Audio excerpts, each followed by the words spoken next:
നമസ്കാരം, ചായക്കൂട്ടിലേക്ക് സ്വാഗതം. കേരളത്തിന് വളരെ സമ്പന്നമായ ഒരു ദൃശ്യകലാ പാരമ്പര്യമുണ്ട്. കൂടിയാട്ടവും നങ്ങ്യാർകൂത്തും കഥകളിയും കൃഷ്ണനാട്ടവും മോഹിനിയാട്ടവും ഒക്കെ സമ്പന്നമാക്കിയ ഒരു പാരമ്പര്യം. ഈ പൈതൃകത്തിൽ, ഈ പാരമ്പര്യത്തിൽ ഓട്ടംതുള്ളലിൻ്റെ സ്ഥാനം വളരെ സവിശേഷമാർന്നതാണ്. ഈ സമ്പന്നമായ ദൃശ്യകലാ സംസ്കാരവും ഒരു ശ്രവ്യകലയും കൂടി സമന്വയിക്കുന്ന പാരമ്പര്യം. കേരളത്തിൻ്റെ ഈ ക്ലാസിക്കൽ ഭാവങ്ങളും ഒപ്പം ഫോക്ക് എലിമെൻറ്റും കൂടി, ഒരു നാടോടിക്കലാ പാരമ്പര്യവും കൂടി സമന്വയിപ്പിച്ചുകൊണ്ട് അത് അതതു കാലത്തെ സമൂഹത്തിൻ്റെ അവസ്ഥകളോട് വളരെ ഭംഗിയായി സംവദിച്ചുകൊണ്ട് ഹാസ്യവും കൂടി ചേർത്തുകൊണ്ടുള്ള കുഞ്ചൻ നമ്പ്യാരുടെ സവിശേഷമായ അവതരണം. ഓട്ടംതുള്ളലിൻ്റെ ചരിത്രത്തിൽ വളരെ ശ്രദ്ധിക്കപ്പെടുന്ന ഒരു പ്രയോക്താവാണ്. ഓട്ടംതുള്ളലിനെ ഇത്ര ജനകീയമാക്കിയ പ്രയോക്താക്കളിൽ ഏറ്റവും പ്രധാനിയാണ് ശ്രീ കലാമണ്ഡലം പ്രഭാകരൻ. ഇന്നത്തെ ചായക്കൂട്ടിലേക്ക് ഏറ്റവും സ്നേഹത്തോടെ സ്വാഗതം ചെയ്യാം ശ്രീ കലാമണ്ഡലം പ്രഭാകരൻ. ആശാന് ചായക്കൂട്ടിലേക്ക് സ്വാഗതം. ആശാനെ ഇങ്ങനെ ഈ വേഷത്തിൽ അധികം കണ്ടിട്ടില്ല, വേദികളിൽ തുള്ളൽ വേഷത്തിലേ കണ്ടിട്ടുള്ളൂ. അപ്പോൾ പ്രേക്ഷകർക്കും ഒരു കൗതുകമായിരിക്കും ഈ വേഷത്തിൽ ആശാനെ കാണുന്നത്. ശ്രീ കലാമണ്ഡലം പ്രഭാകരനെ കുറിച്ച് പറയുമ്പോൾ അദ്ദേഹം നിരന്തരമായിട്ട് വർഷങ്ങൾ ഓട്ടൻ, പറയൻ, ശീതങ്കൻ തുള്ളലുകൾ രംഗത്ത് അവതരിപ്പിക്കുന്ന ആളാണ്. മാത്രമല്ല തുള്ളലിൻ്റെ ചരിത്രത്തെക്കുറിച്ച്, തുള്ളലിൻ്റെ വ്യത്യസ്തതകളെക്കുറിച്ച്, ഈ മൂന്ന് കലാരൂപവും ഒരേപോലെ അവതരിപ്പിക്കുന്ന ഒരാളെന്ന നിലയിൽ തുള്ളലിൻ്റെ വ്യത്യസ്തതകളെക്കുറിച്ച് സംസാരിക്കുവാൻ ഏറ്റവും യോഗ്യനായിട്ടുള്ള ആളാണ്. ശ്രീ കലാമണ്ഡലം പ്രഭാകരനാണ് മൂന്ന് തുള്ളലുകളെയും കൂടി സമന്വയിപ്പിച്ചുകൊണ്ട് തുള്ളൽ ത്രയം എന്ന പേരിൽ ഓട്ടൻ, ശീതങ്കൻ, പറയൻ ഈ മൂന്ന് സമ്പ്രദായങ്ങളെയും സമന്വയിപ്പിച്ച തുള്ളൽ ത്രയം എന്ന പേരിൽ അവതരിപ്പിച്ചിട്ടുള്ളത്. അതുകൊണ്ട് തന്നെ തുള്ളലിൻ്റെ ശൈലീഭേദങ്ങളെക്കുറിച്ച്, വ്യത്യസ്തതകളെക്കുറിച്ച് ആധികാരികമായി സംസാരിക്കുവാൻ ആശാൻ തന്നെയാണ് ഏറ്റവും യോഗ്യൻ. നമുക്ക് അവിടെ നിന്ന് തുടങ്ങാം ആശാൻ. ആശാന്റെ ഈ തുള്ളൽ ത്രയത്തിന് ഒരു പ്രേരകമായിട്ടുള്ള ഈ മൂന്ന് ശൈലികൾ തുള്ളലിൽ വളരെ വ്യത്യസ്തമായിട്ടുള്ള ഓട്ടൻ, പറയൻ, ശീതങ്കൻ. നമുക്ക് കാരണം പറയൻതുള്ളലാണ് കൂടുതൽ ആൾക്കാർക്ക് അറിയാത്തത്. ഓട്ടംതുള്ളൽ സാധാരണ കാണാറുണ്ട്. എന്താ ആശാൻ പറയൻതുള്ളലിന്റെ പ്രത്യേകത? പറയൻതുള്ളലല്ലേ, തുള്ളത്രയത്തിലേക്കാണ് തുടങ്ങിയത്. അല്ല, നമുക്ക് മൂന്ന് തുള്ളൽ സമ്പ്രദായങ്ങളെ കുറിച്ച് പറഞ്ഞിട്ട് തുള്ളൽ ത്രയത്തിലേക്ക് പോവാം. പറയൻതുള്ളൽ എന്ന് പറഞ്ഞാൽ ഇന്നിപ്പം നമ്മുടെ അമ്പല മൈതാനികളിൽ, ക്ഷേത്രങ്ങളിൽ ഇല്ലാത്ത ഒരു പരിപാടിയാണ്. അതിൻ്റെ ഒരു പ്രത്യേകത ശിവന്റെ വേഷവുമായി സാമ്യമുള്ളൊരു വേഷമാണ്. തലയിൽ നാഗഫണമുള്ള കിരീടം, അരിയിൽ ചുവന്ന പട്ടുകൊടുത്ത് ദേഹം മുഴുവൻ ഭസ്മം പൂശിയിട്ടുള്ളൊരു. അതിൽ പ്രത്യേകത വളരെ മെല്ലെ പാടിയിട്ടുള്ള, അതായത് പറയൻ തുള്ളൽ എന്ന് ഉദ്ദേശിക്കുന്നത് പറയുന്നവൻ തന്നെയാണ്.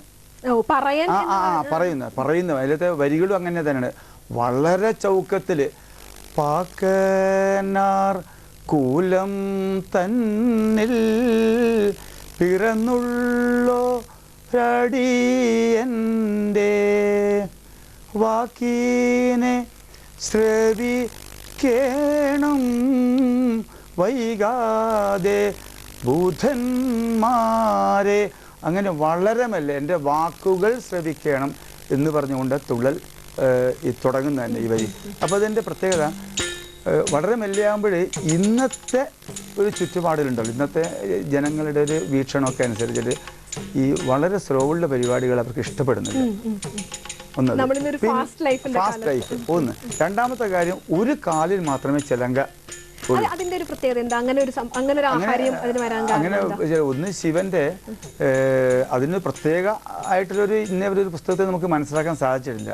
ശിവന്റെ ഊർദ്ധനാടകമൊക്കെ ഉണ്ടല്ലോ, ഒറ്റക്കാലിലാണല്ലോ, വലത് കാലി അർദ്ധനാരീശ്വര സങ്കല്പമൊക്കെ ഉണ്ടല്ലോ, അതായിരിക്കും എന്ന് വിചാരിക്കുന്നു. പിന്നെ കുഞ്ചൻ നമ്പ്യാർ ഒരു പ്രത്യേക തിസ്ര നദിയിലാണ് എല്ലാം. തക്കിട്ട തക്ക ധീമി തക്കിട്ട തക്ക ധീ. നമ്പ്യാർ എഴുതിയ എല്ലാ വരികളും, ഈ പറയൻ്റെ വരികളൊക്കെ ഈ നടയിലാണ്. അപ്പം നമ്പ്യാർ അത് ഉദ്ദേശിച്ചായിരിക്കും. അപ്പം അങ്ങനെ ഇപ്പം കാല് വെച്ചിട്ട് ഇപ്പം ഞാൻ ചെയ്യുന്ന എൻ്റെ തുള്ളൽ പറയന്തുള്ളൽ ചെയ്യുന്ന ഒറ്റക്കാലിൽ മാത്രമേ ചെയ്യാൻ പറ്റുള്ളൂ. ചെയ്യുന്നതാണ് പറയന്തുള്ളൽ. കുറെ കാലം അധികം ആരും ചെയ്യാതിരുന്നു. ഇല്ല, അത് ഞാനാണ്. അതായത് ഇവിടെ അമ്പലപ്പുഴ കുഞ്ചൻ സ്മാരകത്തിൽ തകഴി അവൻ്റെ ചെയർമാനായിരിക്കുമ്പോഴാണ് അങ്ങനെ വേണമെന്ന് പറഞ്ഞിട്ട് ഞാനത് അന്വേഷിച്ചു. കലാമണ്ഡലത്തിൽ പഠിപ്പിക്കുന്നുണ്ടെങ്കിലും അതിൻ്റെ ഒരു ഞാൻ പഠിക്കുന്ന കാലത്തൊന്നും അത്ര പറയാൻ പ്രാധാന്യം ഉണ്ടായിരുന്നില്ല. അപ്പം ഞാൻ എൻ്റെ ആശാൻ ദിവാകരൻ ആശാൻ്റെ അടുത്ത് തന്നെ പോയിട്ട് പറഞ്ഞു. അവിടുന്ന് പറഞ്ഞു അത് എത്ര സമ്പ്രദായം എനിക്ക് ഇഷ്ടമില്ല. ഒരു തങ്കമണി പിള്ള ആശാൻ്റെ വളരെ വയസ്സായ ആശാനുണ്ട്. അദ്ദേഹത്തിൻ്റെ വീട്ടിൽ പോയി, അദ്ദേഹം വൈക്കത്തിൻ്റെ അടുത്തുള്ളൊരു വീടാണ്, അവിടെ പോയി വീട്ടിൽ പോയി താമസിച്ചിട്ടാണ് അതിൻ്റെ ചിട്ട പഠിച്ചിട്ട് അതിൻ്റെ കോസ്റ്റ്യൂംസ് എല്ലാം അദ്ദേഹം തന്നെ പറയൻ മുടി മറ്റുള്ള കീടെന്ന് പറയും, പറയൻ്റെ മാത്രം മുടി വരും. ആ മുടിയൊക്കെ കാണണമെങ്കിൽ എനിക്ക് തോന്നുന്നു അതിന്റെ ദൃശ്യം ഒന്ന് പ്രേക്ഷകർ കാണണം തോന്നുന്നു. ചെറിയ വിഷ്വൽ കണ്ടിട്ട് ആയിക്കോട്ടെ ആയിക്കോട്ടെ.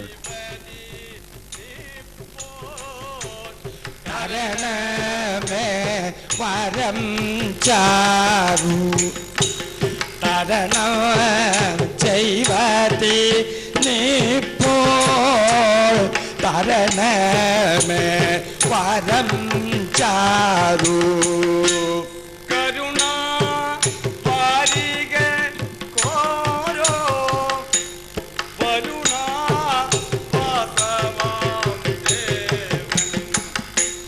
കരുണ വാരിക കോരോ വരുണ വാസനാം ദേവന്. നമ്മള് ഒരു ഈ പറയന്തുള്ളലിൽ നിന്ന് നമുക്ക് ശീതങ്കന്തുള്ളലിലേക്ക് പോകണം. ശീതങ്കന്തുള്ളൽ കുറച്ചുകൂടി ജനങ്ങൾ കണ്ടിട്ടുണ്ട്. കുഞ്ചൻ നമ്പ്യാർ ആദ്യമായിട്ട് അവതരിപ്പിച്ചത് ശീതങ്കന്തുള്ളൽ. ഈ പറയുമ്പോ കണ്ടപ്പോ തന്നെ കാണികൾ കണ്ടപ്പോ തന്നെ മനസ്സിലായിട്ടുണ്ടാവും. അത് പറഞ്ഞ അത്ര വലിയ ആൾക്കാരെ കയ്യിലെടുക്കാൻ പറ്റുന്ന ഒന്നും പ്രയോഗിക്കാൻ പറ്റില്ല, നടനൊന്നും ചെയ്യാൻ പറ്റില്ല. ഭക്തി പ്രധാനമാണ്. ഞാൻ അവതരിപ്പിക്കുന്ന അത് പുളിന്തി മോക്ഷമാണ്. അതിന്ന് കുഞ്ചൻ നമ്പ്യാർ ആദ്യമായിട്ട് അവതരിപ്പിച്ചത് ശീതങ്കന്തുള്ളലാണ്. ഇപ്പം നമ്മൾ മറ്റേതിന്റെ താളം തക്കിട്ട തക്കധിം എന്ന് പറയാൻ പറഞ്ഞില്ലേ, ഇത് തക്ക തക്കിട്ട തക്ക തക്കിട്ട തക്ക ത നോക്കേടാ നമ്മുടെ മാർഗേ കിടക്കുന്ന മർക്കടാ നീ അങ്ങുമാറി കിടാശഠ തക തകിട താളം മറി കുറച്ചുകൂടി മുറുകി അതിന്റെ ഓട്ടനാകുമ്പോഴേക്ക് അതിന്റെ മുറുക്കത്തിലേക്ക് വന്നു. ഒന്ന് പറയും പോലെ കിടക്കുന്നു. ഈ പറയൻ എന്ന് വെച്ചാൽ പറയൻ ജാതി നാമത്തിന് പഴയ പറയന്മാരുടെ ആ കലാരൂപത്തെ പറയന്മാരെ മുഖ്യധാരയിലേക്ക് കൊണ്ടുവരുന്ന സങ്കല്പം ശീതങ്കൻ ശീതങ്കം പൊലിയൻ ഇപ്പോഴും അമ്പലപ്പുഴ ആലപ്പുഴ ഭാഗത്ത് ഉണ്ട്, ഇപ്പോഴും ഉണ്ട്. അതായത് കുഞ്ചൻ നമ്പ്യാരുടെ വളരെ ശക്തമായിട്ട് ഈ നമ്മൾ ഇന്ന് താഴ്ന്ന സമുദായം എന്ന് പറയുന്നവരെ സമൂഹത്തിന്റെ മുഖ്യധാരയിലേക്ക് അതിനുവേണ്ടിയാണ് അദ്ദേഹം അങ്ങനെ ചെയ്തതെന്ന് ഞാൻ പറയുന്നു. ശീതങ്കൻ തുള്ളൽ നമ്മള് ആഹാരത്തിൽ വ്യത്യാസമുണ്ടല്ലേ? ശീതങ്കൻ കുരുത്തോലെയാണ് ഇതിന്റെ മെയ്യാഭരണങ്ങളുടെ പ്രധാനപ്പെട്ടത്. അതിന്റെ അതും ശീതം എന്ന് പറഞ്ഞ തണുപ്പ്, അതിൻ്റെ തക്ക തക്കിട്ട അതാണ് താളം വരുന്നത്. അത് ഓട്ടം എത്തുമ്പോഴേക്ക് തകതിമി തക്ക ചെണ്ണു ഓട്ടൻ ഓടുക വേഗത്തിൽ. പണ്ടന്മായുടെ പല്ലിന് ചൗര്യം പണ്ടെപ്പോലെ വലിക്കും, അത് ഓട്ടനിലേക്ക് പോകും. ശീതങ്കനാകുമ്പോൾ കുറച്ച് അതിൻ്റെ വേഷത്തിൻ്റെ പ്രത്യേകത, അതിൻ്റെ കുരുത്തോല കൊണ്ടൊരു മെയ്യാഭരണങ്ങൾ കെട്ടുന്നതിന് പുറമെ ഈ അരയിൽ കെട്ടിയിരിക്കുന്ന അമ്പലപ്പുഴ കോണകം ഞൊറിഞ്ഞു കൊടുത്തു എന്നാണ് പണ്ട് സങ്കല്പം. കുഞ്ചൻ നമ്പ്യാർ എന്തായാലും അദ്ദേഹത്തിന്റെ ആ ഉത്ഭവ ചരിത്രത്തിൽ നമ്മൾ പോകുന്നില്ലെങ്കിലും കുഞ്ചൻ നമ്പ്യാർ ഒരു ദിവസം ചാക്യാരോട് പിണങ്ങിയതിന്റെ പിറ്റേ ദിവസം അദ്ദേഹം ഒരു വേഷം, കഥയൊക്കെ നേരത്തെ തയ്യാറാക്കി വെച്ചിട്ടുണ്ടാണ്. വേഷം അദ്ദേഹത്തിന് ചിന്തയിൽ വരുമെന്നെങ്കിൽ അദ്ദേഹം പറയനില് അല്ല അതുവരെയുള്ള പടയണിയിൽ അദ്ദേഹം സഹകരിച്ചിരുന്നല്ലേ ഭടജൻ. നമുക്ക് എന്തായാലും അതൊരു പ്രധാനപ്പെട്ട വിഷയമാണ് ഈ ഒറ്റ രാത്രി കൊണ്ടല്ല. അതിനൊന്നും ശീതങ്കന്റെ ഒരു ദൃശ്യം കാണണം. ആശാന്റെ വളരെ മനോഹരമായിട്ടുള്ളതാണ് ആശാന്റെ ശീതങ്കൻ. അതൊന്ന് കണ്ടിട്ട് വരാം. ആയിക്കോട്ടെ.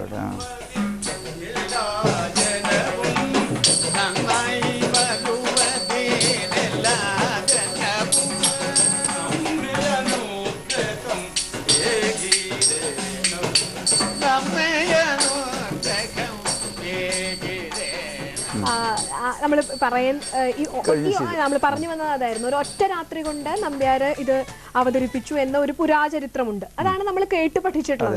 പക്ഷേ എനിക്ക് തോന്നുന്നു കുഞ്ചൻ നമ്പ്യാരുടെ മനസ്സിൽ കുറെ കാലങ്ങളായി രൂപപ്പെട്ട് വന്നിട്ടുള്ളതാണ് ഈ ആശയം.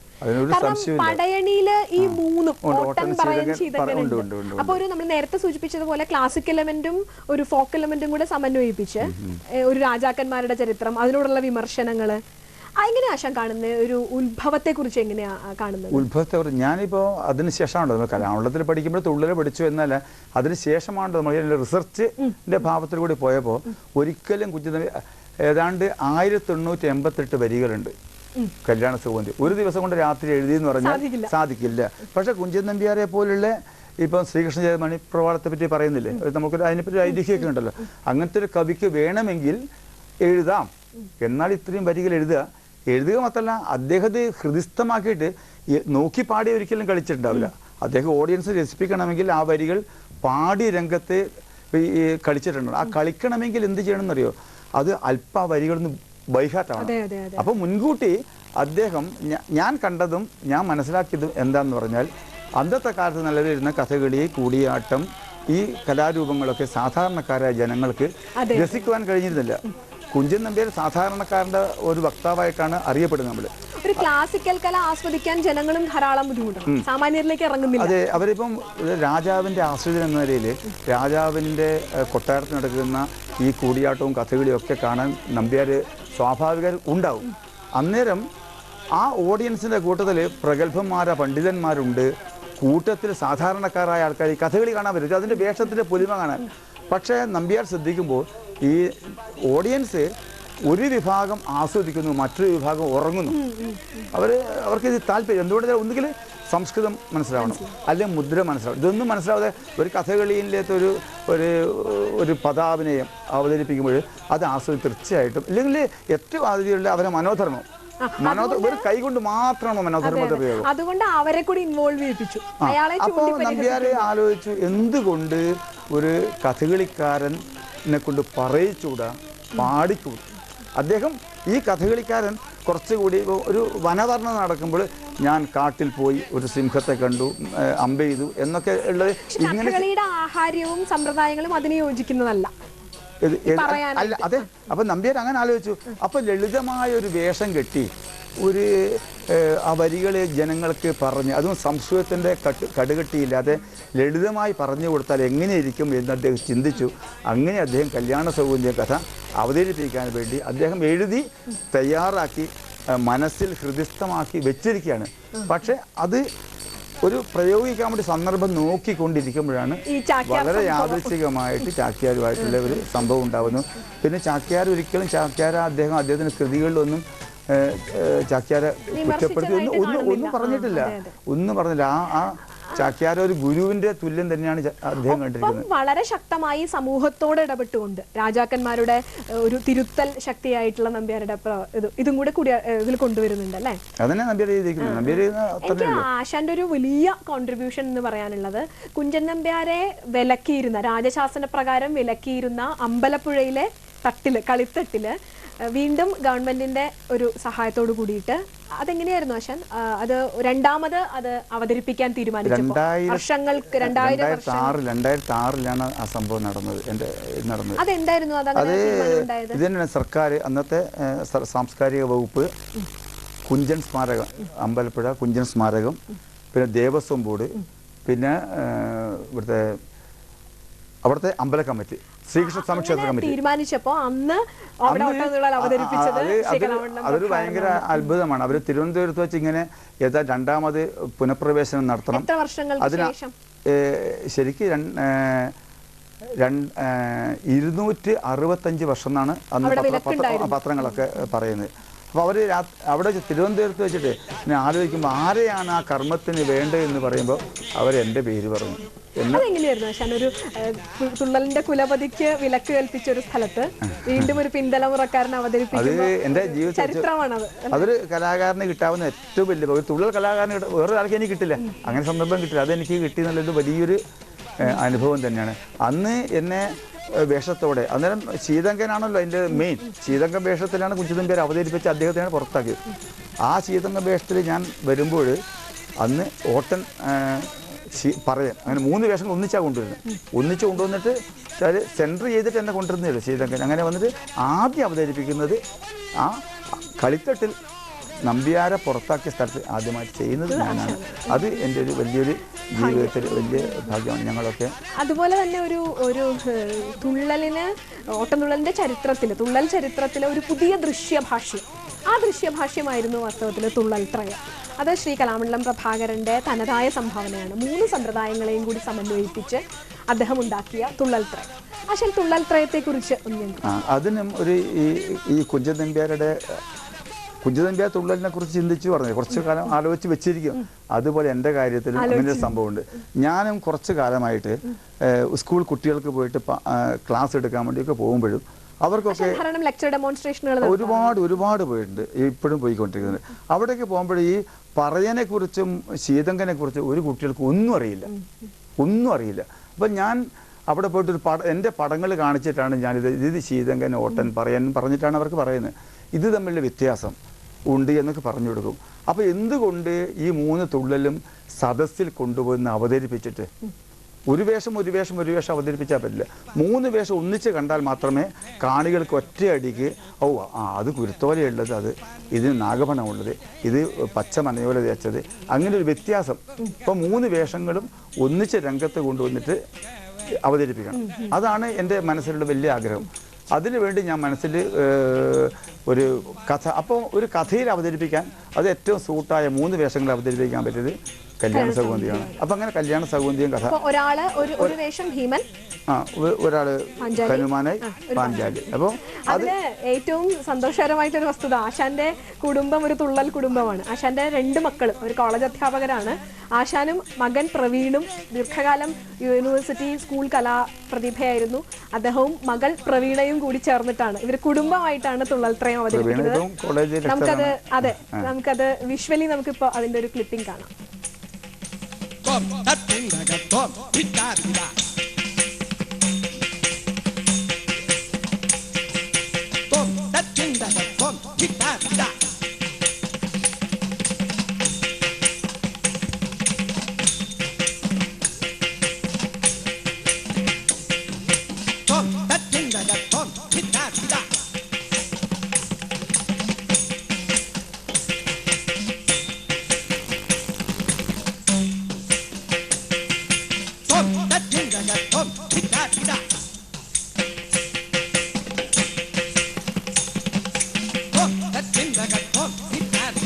പന്തളി പൊങ്കവർ പന്തിനിരകവേ പന്തളിക്കുന്നതും ചിന്തുപാടും മംഗളമിക്കഥ സാധനം ചെയ്ത മംഗളമാനവതി.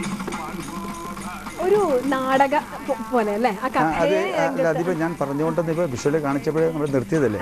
അപ്പൊ ഈ 3 കല ഇപ്പൊ തന്നെ കണ്ടപ്പോൾ തന്നെ മനസ്സിലായി 3 തമ്മിൽ വ്യത്യാസം. അത് വെറുതെ ഇപ്പൊ ഇതിൽ ചെയ്തിരിക്കുന്നത് ഭീമൻ നടന്നു പോകുമ്പോൾ അപ്സര സുന്ദരിമാർ നൃത്തം ആടുന്നത് കണ്ടു എന്ന് പറയുന്ന അന്നേരം നമ്മൾ വെറുതെ ഈ നൃത്തം ചെയ്തതല്ല. അപ്പൊ 3 പേരും കൂടി നൃത്തം ചെയ്യുന്നു. അങ്ങനെയാണല്ലോ ഒരു പകർനാട്ടം തന്നെയാണ്. അതിൽ ശ്രദ്ധിച്ചിട്ടുണ്ടാവും ഈ എല്ലാവരും ഈ മുടി കുടിയാട്ടക്കാരൊക്കെ സ്ത്രീയാകുമ്പോൾ ഈ കച്ചയെടുത്ത് ഇങ്ങനെ വെച്ച് അങ്ങനെ വെക്കുന്നില്ലേ, അതുപോലെ ഞാനും എല്ലാം ഇങ്ങനെ വെച്ചിട്ട് അപ്പൊ വെറുതെ ആവശ്യമില്ലാത്തൊരു രംഗം സൃഷ്ടിച്ചല്ല. അതുപോലെ തന്നെ ഞങ്ങളുടെ യുദ്ധം, ഇതിൻ്റെ തന്നെ യുദ്ധമുണ്ട്. യുദ്ധം സമയത്ത് തുള്ളലിൽ പ്രയോഗിക്കുന്ന അപൂർവ താളങ്ങൾ മുഴുവൻ കൊണ്ട യുദ്ധം. സാധാരണ വേറെ എൻ്റെ താളങ്ങൾ മർമ്മതാളം, ലക്ഷ്മി താളം, എല്ലാ താളങ്ങളും കൂട്ടിച്ചേർത്ത് ഞാൻ ചിട്ടപ്പെടുത്തിയാണ്. അത് അതിൻ്റെ അനുഗ്രഹം എന്താ പറഞ്ഞാൽ കലാമണ്ഡലം ദിവാകരൻ ആശാൻ ഏറ്റവും ആശാനാണ് വർഷങ്ങളായിട്ട് കലാമണ്ഡലത്തെ എല്ലാ ഗുരുക്കന്മാരെയും ഇപ്പോഴുള്ള എല്ലാ ഗുരുക്കന്മാരെയും ഇപ്പോഴുള്ള എല്ലാവരും പഠിപ്പിച്ച ദിവാകരൻ ആശാനും വടക്കൻ കണ്ണനാർ ആശാനൊക്കെ എൻ്റെ ആശാന്മാരാണ്. അപ്പോൾ ആശാൻ്റെ അടുത്ത് വീട്ടിൽ പോയിട്ട് ഞാൻ അനുവാദം ചോദിക്കുകയാണ്, ഇങ്ങനെ ഞാനൊരു സാഹസം ചെയ്യുകയാണ്, ഇങ്ങനെ തുള്ളത്രയം എന്ന് പറഞ്ഞ് നാളെ എന്നാൽ ആയിക്കോട്ടെ എന്ന് പറഞ്ഞ് അങ്ങനെ. അപ്പം CP ഉണ്ണികൃഷ്ണൻ മാഷ് നാട്യശാസ്ത്രത്തിൽ വലിയ വിദഗ്ധനാണ്. അദ്ദേഹത്തോടും അദ്ദേഹത്തോട് ഞാൻ ചോദിച്ചു നാട്യശാസ്ത്ര സംബന്ധമായിട്ട് ഇതിന് തകരാറുണ്ടോ നടനം. അപ്പൊ അദ്ദേഹം പറഞ്ഞില്ല, ഒന്ന് ഒരു കാലിൽ മാത്രം ചെയ്യുന്നു, മറ്റൊന്ന് പതിഞ്ഞ കാലത്ത് ചെയ്യുന്നു, ഒന്ന് വേഗതയിൽ ചെയ്യുന്നു. അപ്പൊ 3ഉം കൂടി ആകുമ്പോൾ ഒരു അവിയിൽ പോലെ ആവരുത് പറഞ്ഞിട്ട് അപ്പൊ നാട്യശാസ്ത്ര വിധി പ്രകാരം അദ്ദേഹത്തിൻ്റെ കൂടെ ഉപദേശം തേടി ആശാൻ എൻ്റെ വീട്ടിൽ കൊണ്ടുവന്ന് റിഹേഴ്സൽ കാണിച്ചു കൊടുത്തു. അങ്ങനെയാണ് തുള്ളത്രയം. ആ തുള്ളത്രയം പ്രചോദനമായത് നമ്മുടെ സംഗീത നാടകം ഇപ്പോഴത്തെ അക്കാദമി ചെയർമാനായ സൂര്യകൃഷ്ണമൂർത്തിയാണ്. അദ്ദേഹം പറഞ്ഞു, ഇങ്ങനെ നമുക്ക് ഈ ഒറ്റ തുള്ളൽ മാത്രം അവതരിപ്പിക്കുമ്പോൾ ആൾക്കാർക്ക് ഒരു മുഷിച്ചിൽ വരെ ഇപ്പം മൂന്നും കൂടി ഒന്നിച്ച് ചേർക്കാൻ പറ്റില്ല. അങ്ങനെയാണ് ഞങ്ങളത് കഥാപാത്രങ്ങൾ ഓരോരുത്തരും അവരവരുടെ ഭാഗം അവതരിപ്പിക്കുന്നു. അപ്പോൾ എന്താ പറയുക, ഒരു വേദിയിൽ നിറഞ്ഞു നിൽക്കുകയാണ്.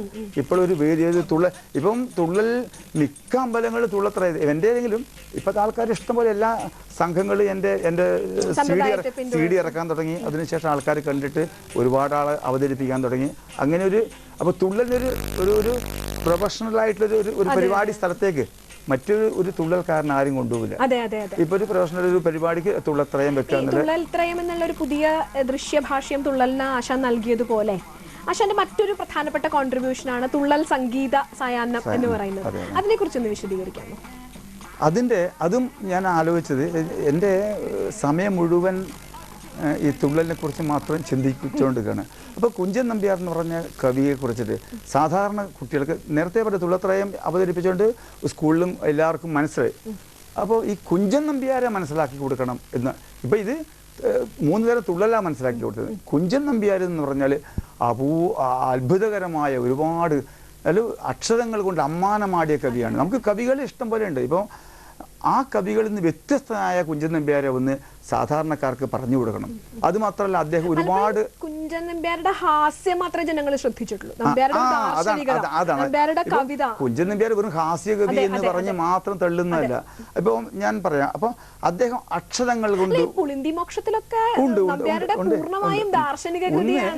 ഏതാള് പഠിക്കുമ്പോഴും കുഞ്ചൻ നമ്പ്യാരെ പറ്റി പഠിക്കാൻ വേണ്ടിയിട്ട് കുറച്ച് ഭാഗം അത് കല്യാണ സൗകര്യം നോക്കടാ നമ്മുടെ കുഞ്ചൻ അത് പറയും. അങ്ങനെ പിന്നെ പാണ്ഡൻ നായർ അതിന് കുറച്ച് വേർഡ്സ് ഉണ്ട്, അതേ ഉള്ളൂ. പക്ഷെ നമ്പ്യാർ അതിനെ അപ്പുറം ഒരുപാട് കാര്യങ്ങൾ രചിച്ച ആളാണ്, ഒരുപാട് താളത്ത് ചെയ്തതാണ് എന്ന് ഒന്ന് നമ്മുടെ പുതിയ ഈ തലമുറക്ക് മനസ്സിലാക്കാൻ വേണ്ടിയിട്ട് എന്താ വഴി, അതിനാണ് ഞാൻ തുള്ളൽ കച്ചേരി എന്ന് പറയുന്നില്ല. പിന്നെ ഒരുപാട് രാഗങ്ങൾ നമ്പ്യാർ, ഒരുപാട് നമ്പ്യാർ കേരളത്തിൽ നമ്മളിപ്പോൾ കൂടിയാട്ടത്തിലൊക്കെ ഉപയോഗിക്കുന്ന രാഗങ്ങളൊക്കെ തന്നെ അതെ രാഗങ്ങൾ. ആ രാഗങ്ങളിൽ ഓരോന്ന്. അപ്പോൾ ആ രാഗങ്ങൾ പരിചയപ്പെടുത്തുക, ആ താളങ്ങളെ പരിചയപ്പെടുത്തുക, ആ അക്ഷരങ്ങളുടെ അമ്മാനമാടിയ സന്ദർഭങ്ങൾ. അതിൻ്റെ ചെറിയ ഉദാഹരണം പറയാം. ഭീമനെ കല്യാണ സൗന്ദര്യത്തിൽ വർണ്ണിച്ചത് ഇത് പലരും ഇപ്പം ഞാൻ പാടിയത് മാത്രം കേട്ട ആൾക്കാർക്ക് അധികം ഉണ്ടാവുക. ജംഭാരി തന്നുടെ കുംഭിപ്രഭരന്റെ കുംഭത്തടത്തിൻ്റെ ഡംഭം കുറയ്ക്കുന്ന സംഭോഗ നൽകുജ കുംഭങ്ങളെ കൊണ്ടു സംഭാവനം ചെയ്തു ഗംഭീരനായുള്ള ജംഭാരിപുത്രന്റെ മുമ്പിൽ പിറന്നവൻ വമ്പൻ മൃഗോദരൻ കുമ്പിട്ടു നോക്കിനാൻ. നോക്കിയേ ആ അക്ഷരം ജംഭാരി വമ്പൻ മൃഗോദരൻ. ആ ഭീമനെ അവതരിപ്പിക്കുമ്പോൾ ആ അക്ഷരങ്ങൾ കൊണ്ട്. അതുപോലെ തന്നെ ഭീമൻ കല്യാണ സൗഗന്ധ്യ പുഷ്പം തേടിയിട്ട് കാട്ടിൽ കൂടി പോകുന്നു. അദ്ദേഹത്തിൻ്റെ ഗതാഘട്ടനം ഗതയോണ്ട് ചെയ്യുമ്പോൾ പെട്ടെന്നൊരു മരം ഭീമൻ തൻ്റെ കയ്യിലുള്ള ഗത കൊണ്ട് മുന്നിലുള്ള മരങ്ങളെ തട്ടി മാറ്റം തുടങ്ങും. പെട്ടെന്നൊരു മരം പൊട്ടിപ്പിളർന്നാശു മറ്റൊരു വൃക്ഷേ പതിക്കുന്ന നേരത്ത് മറ്റതും ഖണ്ഡിച്ചു മറ്റതിന്മേൽ വീണ് മറ്റതും ഭസ്മമായി. ഇതൊക്കെ ഇന്നത്തെ തലമുറക്ക് കവിതകളെ പറ്റി പഠിക്കാൻ വരുന്ന തലമുറ ഒരിക്കലും കുഞ്ചൻ നമ്പ്യാരുടെ പുസ്തകം നോക്കിയിട്ട് അവർ, പക്ഷെ നമ്മുടെ തുള്ളൽ സംഗീത സായാഹ്നത്തിൽ കൂടി ഇത് കൂടെ അവതരിപ്പിക്കുകയാണ്. പിന്നെ താളം, ഇതിൽ മർമ്മതാളം, കുട്ടികളോട് മർമ്മതാളത്തിൽ എഴുതിയ വരികൾ കേൾക്കുക. ഉദ്ധതമതി നരപതി തന്നെ വാക്കുകളിങ്ങനെ കേട്ടു ബുദ്ധിയിലതി കനിവു കലർന്നു കുതുകമിയെന്നു ഹനുമാൻ വർദ്ധിതരധവള ഹിമാചല. അതിങ്ങനെ നമുക്ക് സമയം കുറവായതുകൊണ്ട് വിസ്തരിക്കുന്നില്ല. മർമ്മതാളം. അതുപോലെ ലക്ഷ്മി താളമുണ്ട്. ലക്ഷ്മി നരവീരധനഞ്ജയ വന്നാലും വിരവോടെ വാമാക്ഷിമാരെ വിരഞ്ഞു വിഹരിക്കാം. ധിത്തിത്തൈ ദിഗിതത്തൈ ധിത്തൈ ധിഗിതൈ ധിരത്ത ദിഗിതത്തൈ. കുംഭതാളമുണ്ട്. വരവാണി ജനങ്ങളുടെ തലമുടി പടുതരമഴികയും മലർ പൊഴികയും മണമൻപൊടുവിലസുകയും ഉണ്ടോ. ഇങ്ങനെ അക്ഷരങ്ങൾ. അപ്പൊ ഇത് ഓഡിയൻസിന് ഇങ്ങനെ പറഞ്ഞു. ഇതല്ല, ഇതിപ്പോ നമുക്ക് എല്ലാം കൂടി എടുക്കാൻ പറ്റില്ല. പിന്നെ ഒന്നിപ്പോ ഞാൻ പറയാം, നമ്പ്യാരുടെ കൃതികളിലെ വ്യത്യസ്തമായ രാഗതാളങ്ങളെ അതിൽ രാഗത്തിന്റെ പറഞ്ഞാൽ അദ്ദേഹത്തിന്റെ ഇപ്പൊ നമ്മൾ കുറെ വരികൾ കേട്ടു, കുറെ വരികൾ കേട്ടു. അദ്ദേഹം വളരെ നൈർമല്യമുള്ള ലളിതഗാനം പോലത്തെ വരികൾ കൂടി അദ്ദേഹം വരിച്ചിട്ടുണ്ട്. അപ്പോൾ ചില കഥകളിലൊക്കെ അങ്ങനെ. ഇപ്പോൾ ശ്യാമളം നല്ല കദളി മഹാവനം, അത് വരികൾ മാത്രമല്ല, അത് പാടി കേൾക്കുമ്പോൾ തന്നെ നല്ല സുഖമുള്ള, അതൊക്കെ സ്ഥിരമായിട്ട് കേൾക്കുന്നുണ്ട്. കേൾക്കാത്ത ഒരു വരിയുണ്ട്, അതായത് ബാണ യുദ്ധത്തിൽ ഒരു ചെറിയൊരു ഭാഗമുണ്ട്. ബാണൻ്റെ മകളായ ഉഷ ഉറക്കത്തിൽ നിന്നും ഞെട്ടിയെറിയുന്നു. ഒരു കാമുകനെ, അങ്ങനെ കഥ അറിയാം, അപ്പോൾ പറയേണ്ട ആവശ്യമില്ല.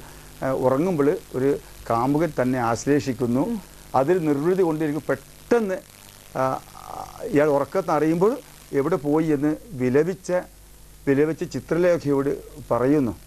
ആ ചിത്രലേഖ അതിനെ പറയുന്ന ഭാഗം: ചിത്രലേഖ സഖി കേൾക്ക അത്രയൻ ദുഃഖ കാരണം, എത്ര ചിത്രമൊരു സ്വപ്നം കണ്ടു ഞാനിപ്പോൾ. സുന്ദര പുരുഷനേകൻ വന്നിവിടെ എന്നരികിൽ, സുന്ദര പുരുഷനേകൻ വന്നിവിടെ എന്നരികിൽ, മന്ദം മന്ദം തൽപ്പം തന്നിൽ ചേർത്തുകൊണ്ടവൻ, ഗാഠഗാഠം പൂണ്ടവൻ രൂഢമോദമവനെന്നെ, പ്രൗഢനാകും അവൻ പിന്നെ കൂടനായി വന്നു. നോക്കി, ഇത് ആരോ ഒരു കുഞ്ചനമ്പ്യയുടെ കൃതിയാന്ന് ആരും വിചാരിക്കും. അപ്പൊ ഇങ്ങനെയുള്ള ഒരുപാട് സംഗീത ഇതൊക്കെ എൻ്റെ ഈ സംഗീത സായനം എൻ്റെ മെയിൻ, ഇത് പാടി അവതരിപ്പിക്കുന്ന ആൾ എൻ്റെ വലിയച്ഛനായ മലബാർ രാമൻ നായരുടെ പ്രധാന ശിഷ്യനായ തങ്കപ്പേട്ടനാണ്. അയാൾ കൂടി ഇന്ന് തുള്ളൽ രംഗത്ത് അത് ഇന്നും ചോദ്യം ചെയ്യാനില്ലാത്ത അത്രയും അങ്ങനത്തെ ശക്തിയുള്ള അയാൾ കൂടി തങ്കപ്പേട്ടൻ. നമുക്ക് ഈ തുള്ളലിലെ ഒരു സംഗീത സാധ്യതയും അഭിനയ സാധ്യതയും പകർന്നാട്ടത്തിന്റെ സാധ്യതയും ഒത്തിരി തിരിച്ചറിയപ്പെടേണ്ട കലാരൂപമാണ് തുള്ളല്. നമുക്ക് അതിന്റെ വിവിധ സാധ്യതകളിലേക്ക് ഒരു ചെറിയ കൊമേഴ്ഷ്യൽ ബ്രേക്കിന് ശേഷം വേഗം തിരിച്ചു വരാം. ചായക്കൂട്ടിൽ എല്ലാ പ്രേക്ഷകരും കാത്തിരിക്കുക.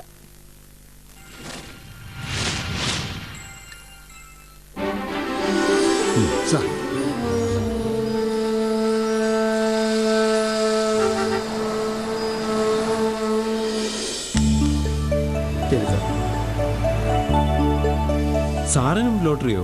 കേരള ഭാഗ്യക്കുറി എടുക്കാനുള്ള മനസ്സാണ് ഏറ്റവും വലിയ ഭാഗ്യം കൊണ്ടുവരുന്നത്. അതെ, ഇതുവഴി ഞാൻ അയാളുടെ അധ്വാനത്തെയാണ് ബഹുമാനിക്കുന്നത്. കേരള സംസ്ഥാന ഭാഗ്യക്കുറി ഉത്തരവാദിത്വത്തിന്റെ ഉറപ്പുചീട്ട്. വിശ്വസ്തം, സുതാര്യം, ജനകീയം.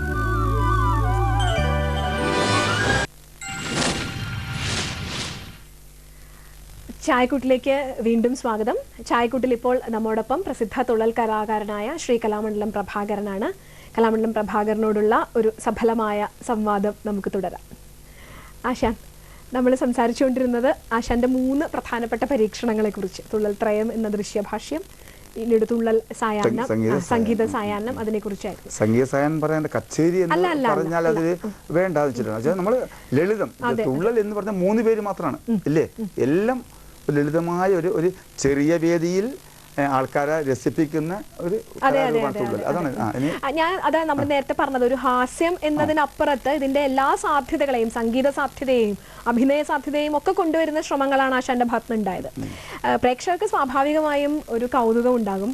ശ്രീ കലാമണ്ഡലം പ്രഭാകരൻ ഇന്ന് ഈ അവസ്ഥയിൽ, ഇത്രയും പുതിയ പരീക്ഷണങ്ങളിലൂടെ, സാധ്യതകളെ തിരിച്ചറിഞ്ഞ പരീക്ഷണങ്ങളിലൂടെയുള്ള ഈ അവസ്ഥയിൽ എത്തുന്നത് അദ്ദേഹത്തിന്റെ ശക്തമായ ഒരു പാരമ്പര്യത്തിൽ നിന്നാണ്, ഒരു പശ്ചാത്തലത്തിൽ നിന്നാണ്. ഒരു കുട്ടമത്തിൻ്റെ ഒരു വലിയ ഓട്ടംതുള്ളലിൻ്റെ പാരമ്പര്യമുണ്ട്. മഹാകവി കുട്ടമത്തിൻ്റെ നാടാണ് നമുക്കറിയാം. ഓട്ടംതുള്ളലിൻ്റെ ഏറ്റവും വലിയ, തുള്ളലിൻ്റെ ശക്തനായ പ്രയോക്താവും, കലാമണ്ഡലത്തിൽ ആദ്യമായി തുള്ളൽ കൊണ്ടുവന്ന, പഠന വിഷയമാക്കി കൊണ്ടുവന്ന, ഇന്ന് കാണുന്ന രീതിയിൽ നാം തുള്ളലിനെ ആസ്വദിക്കുന്നതിന് കാരണക്കാരനായിട്ടുള്ള സമാദരണീയനായ ശ്രീ മലബാർ രാമൻ നായരുടെ, അദ്ദേഹത്തിൻ്റെ സഹോദരപുത്രനാണ് ശ്രീ കലാമണ്ഡലം പ്രഭാകരൻ. നമുക്ക് ഒരു കുട്ടമത്തിൻ്റെ പശ്ചാത്തലം കൂടി അറിഞ്ഞാലേ ഇപ്പൊ കലാമണ്ഡലം പ്രഭാകരനാശാൻ ഇങ്ങനെ ആയി, മലബാർ രാമൻ നായരുടെ ഒരു സ്വാധീനം. കുട്ടമത്തെ ഒരു തുള്ളൽ ഗ്രാമമാണ്. ഇന്നും അവിടെ ഒരുപാട് അങ്ങനെയാണ്, തുള്ളൽ സംഘങ്ങളാണ്. ഇപ്പൊ എൻ്റെ പേരിലൊരു സംഘം, അങ്ങനെ ഓരോ സംഘങ്ങളുണ്ട്. അങ്ങനെയാണ് ഇന്നും അവിടെ ഒരുപാട് സംഘങ്ങൾ. ഇപ്പൊ അവിടുത്തെ വളരെ ഇപ്പം കുറേ തലമുറ പോയി. മലബാർ രാമൻ നായർ എന്ന് പറഞ്ഞാൽ അദ്ദേഹം തുള്ളൽ ഈ ഞാൻ കേട്ടിട്ടുണ്ട് മലബാറാമനാരുടെ ജീവചരിത്രം വായിച്ചപ്പോ അദ്ദേഹം നാട് മുഴുവൻ ഒരു പ്രശസ്തരായിട്ടുള്ള ആരാധകരുണ്ടായിരുന്നു. വളരെ ശാസ്ത്രീയമായി ഈ തുള്ളൽ പഠിച്ച ശേഷം തുള്ളലിന് മാർക്കറ്റില്ലാത്തൊരവസ്ഥ വന്നു. ഈ മഹാകവി കുട്ടമത്തിന്റെ സംഗീത നാടകങ്ങളിൽ. അപ്പോൾ തുള്ളലിന്റെ വഴിത്തിരിവായത് അവിടെയാണ്. സംഗീത നാടകങ്ങളിൽ വല്യച്ഛൻ പോയിട്ട് നാടകങ്ങൾ അഭിനയിക്കാൻ പോയപ്പോൾ തുള്ളലിൽ പഠിച്ച ഭാഗവും നാടകത്തിലെ ഭാഗം കൂടി ഒന്ന് മിക്സ് ചെയ്യാൻ പറ്റി. വലിയച്ഛൻ കുറച്ച് കഴിഞ്ഞപ്പോൾ വീണ്ടും എൻ്റെ തട്ടകം ഈ നാടകമല്ല തുള്ളലാണ് എന്ന് തോന്നിയപ്പോൾ തുള്ളലിൽ തിരിച്ചു വന്നപ്പോൾ ഈ നാടകത്തിൽ പ്രയോഗിക്കുന്ന ഒരുപാട്, അങ്ങനെയാണ് ഈ ഏറ്റവും അധികം രാഗങ്ങൾ. ഈ കുഞ്ഞനമ്പ്യാരുടെ കാലത്ത് നിന്നും ധാരാളം ആഹാര്യത്തിലും സംഗീതത്തിലൊക്കെ പരിഷ്കാരങ്ങൾ അതൊക്കെ ഒരു മലബാറാമനാരുടെ കാലത്താണോ ഉണ്ടായി വന്നിട്ടുള്ളത്? അതെ അതെ അതെ, അതെല്ലാം അതിപ്പോ പറഞ്ഞത്. അതായത് തുള്ളലില് വലിയച്ഛൻ പറയും നാടകത്തിൽ നിന്ന് എടുത്ത ഒരുപാട് വരികൾ, പിന്നെ അഭിനയങ്ങൾ ഒരുപാട്, കാണികളെ എങ്ങനെ രസിപ്പിക്കണം അഭിനയത്തിലൂടെ എന്നുള്ളത് നാടകത്തിലൊക്കെ കുറച്ച് അധികം ഉണ്ടല്ലോ. നാടകീയത എന്ന് പറഞ്ഞാൽ തന്നെ ഒരു പ്രത്യേകതയാണ് അല്ലേ? ആ നാടകീയമായ ചലനങ്ങൾ അത് വലിയച്ഛൻ തുള്ളലിലേക്ക് കൊണ്ടുവന്നു. വലിയച്ഛൻ കൊണ്ടുവന്ന ഒരുപാട് പരിഷ്കാരങ്ങൾ. ഒന്ന് സംഗീതം തന്നെയാണ്.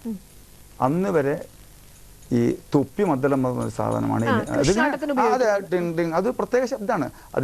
അത് കൊട്ടിയിട്ട് ഞാൻ തുള്ളിയിട്ടുണ്ട് വർഷങ്ങൾക്ക് മുമ്പ്. ആ തൊപ്പി മദ്ദളം വലിയച്ഛൻ മാറ്റിയിട്ട് അവിടെ മൃദംഗം. അപ്പോൾ മൃദംഗം വരുമ്പോൾ ഓട്ടോമാറ്റിക് ശ്രുതി വേണം, ശ്രുതി ബോക്സ് വേണം. അപ്പോൾ സംഗീതം പാടുമ്പോൾ ഈ ശ്രുതിയിൽ പാടുന്നു, അതിന് മൃദംഗം വായിക്കുന്നു.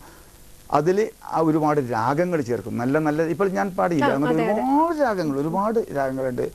ഇപ്പം ഭീമൻ, ക്രുദ്ധനായ ഭീമന്റെ മുമ്പിൽ ഹനുമാൻ ഇങ്ങനെ കിടക്കുമ്പോൾ ഏറ്റം കായത്തു പറയുന്ന എന്തു നീ ഏറ്റുമാറാൻ എനിക്ക് ഏതും എഴുതല്ല ദയനീയനായ. അതൊക്കെ ശരിക്കും വലിയച്ഛൻ ആ നാടകത്തിന് നാടകം അങ്ങനെ വലിയച്ഛൻ സംഗീതത്തിൽ കൊണ്ട്. പിന്നെ വേഷത്തിന്റെ കാര്യത്തിൽ വലിയച്ഛൻ കൊണ്ടുവന്ന മാറ്റം, അന്ന് ദേഹത്തിന് മുഴുവൻ മരത്തിന്റെ കോസ്റ്റ്യൂംസാണ് ഉണ്ടായിരുന്നത്. ഈ ദേഹത്ത് കിട്ടുന്നതെല്ലാം മരത്തിന്റെയാണ്. ആ സംഭവങ്ങളൊക്കെ മാറ്റി തുണികളെ കൊണ്ടുള്ള തുണികൾ. അപ്പോഴെന്താ തുള്ളൽ കലാകാരന്മാർക്ക് സൗകര്യമാണ്. മുമ്പ് ഇങ്ങനെ കൈ തൊഴുമ്പോഴേ ഈ കിരീടം ഇവിടെയുള്ള ഈ മരത്തിന്റെ സാധനം വന്നിട്ട് പലപ്പോഴും തട്ടുമായിരുന്നു. അങ്ങനെയുള്ള ഒരുപാട് ബുദ്ധിമുട്ടുകൾ ഈ നെഞ്ചത്ത് കിട്ടുന്നതുണ്ടല്ലോ, അതൊക്കെ മരമായിരുന്നു. ആ സാധനം തുള്ളിക്കൊണ്ടിരിക്കും. ഈ എൻ്റെ ഈ ഇവിടുത്തെ എല്ലുകളൊക്കെ കുറെ കാലം ഇങ്ങനെ കറുത്ത നിറായിരുന്നു, ഇങ്ങനെ അല്ല ഇങ്ങനെ അടിച്ചിട്ട് അത് മാറ്റി. പിന്നെ കച്ച, ഈ വെള്ളക്കച്ച മാത്രം, ഈ അമ്പലപ്പുഴ കോണകലുണ്ട്, ആ കോണകം മാറ്റിയിട്ട് അതിന് നമ്മൾ കളർ കച്ച, സിൽക്ക് കച്ച, അങ്ങനെ കച്ച മാറ്റി. മുമ്പിലുള്ള പാവാട അത് വെറും റെഡ് തുണിയോട്ടായിരുന്നു, അത് മഞ്ഞ, അങ്ങനെ കുറെ. പിന്നെ മുഖത്തെ മേക്കപ്പാണ് വലിയച്ഛൻ ഏറ്റവും വലിയ ആഹാര്യത്തിൽ മാറ്റി. മുഖത്തെ ഈ പച്ച തേച്ച് മുൻകാലങ്ങളിൽ മുഴുവൻ പച്ച തേക്കുന്ന സമ്പ്രദായമായിരുന്നു. ഇപ്പൊ അർജുന നൃത്തമൊക്കെ ചെയ്യുന്നില്ല, അതേ സംഭവം. അത് ഇപ്പോൾ മാറ്റിയിട്ട് ഇങ്ങനെ ഒരു വെള്ള വളയിട്ടപ്പോ എന്തറിയോ, നമ്മൾ ഒരു എക്സ്പ്രഷൻ കാണിക്കുന്നുണ്ടല്ലോ, ആ എക്സ്പ്രഷൻ ഒരു ബോർഡർ വന്നു. ചുട്ടി അയക്കാൻ സംസാരിക്കാൻ പറ്റില്ല. അപ്പൊ ഇങ്ങനെ ബോർഡർ വന്ന് അപ്പൊ നമ്മൾ എത്ര ഭാഗം നമ്മൾ അഭിനയിക്കുന്നു അതൊരു ബോർഡർ ഇട്ടിട്ട് അത് വലിയച്ഛന്റെ ഏറ്റവും വലിയൊരു പരിഷ്കാരമാണ്. ചുണ്ടപ്പൂ.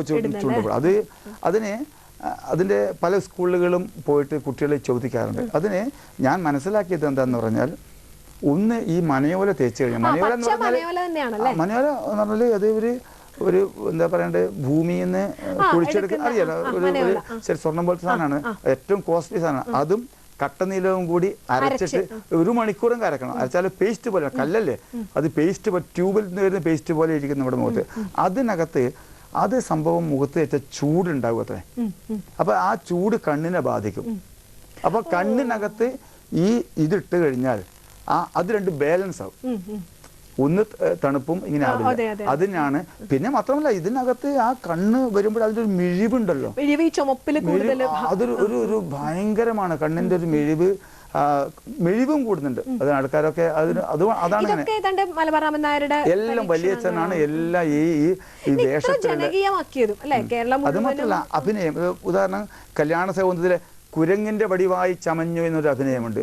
കുരങ്ങിൻ്റെ അത് വാനരചേഷ്ടകൾ. അത് ചേഷ്ടകൾ അതുപോലെ തന്നെ ഒരു വല്യച്ഛൻ്റെ ഏത് വായിക്കുമ്പോൾ പറയും, ഒരു സുന്ദരി പുഷ്പമറുത്തു, ഒരുവൾക്കതു പാതി കൊടുത്തു, ഒരുവൾക്കതു കണ്ടുവെറുത്തു, ഒരുവൾക്കത മുഞ്ഞികറുത്തു, പല ഭാവവും ഇങ്ങനെ കാട്ടുന്നു കനി. അതൊക്കെ ആ സമയത്ത് അതൊക്കെ വല്യച്ഛൻ വരുത്തിയ. പിന്നെ ഒരു കുമ്മി.